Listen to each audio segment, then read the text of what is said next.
అధ్యక్ష, నడి రోడ్డు మీద నిరుద్యోగులపై లాఠీలు జులిపించడమే మీరు చెప్పిన పూర్తి స్థాయి ప్రజాస్వామ్యమా?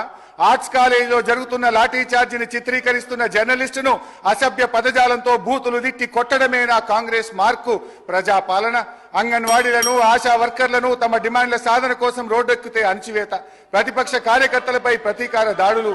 మొత్తం మీద కాంగ్రెస్ పార్టీ తెచ్చిన మార్పు ఎట్లా ఉందంటే, విద్యార్థినీలకు ఇస్తామన్న స్కూటీల లేదు, పోలీసులు విచ్చలవిడిగా ప్రయోగిస్తున్న లాఠీలా ఉంది. అధ్యక్ష, హరీష్ రావు గారు కన్క్లూడ్ చేయండి, కన్క్లూడ్ చేయండి, టైం అయిపోయింది, కన్క్లూడ్ చేయండి. సార్ అట్లా కాదు సార్, 15 నిమిషాలు.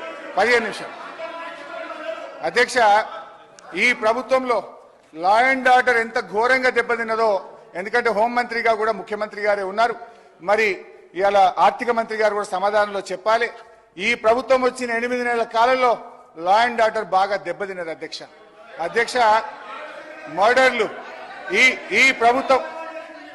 ఈ ప్రభుత్వం వచ్చిన తర్వాత మన ఈ 8 నెలల కాలంలో 500 మర్డర్లు జరిగినాయి. అధ్యక్ష, dacoities 60, robberies 400, theft cases 10,000, rape cases 1800 rape కేసులు అయినాయి. అధ్యక్ష, పోయిన జూన్ నెలలో ఒక్కటే జూన్ నెలలో ఒక హైదరాబాద్ నగరంలో 28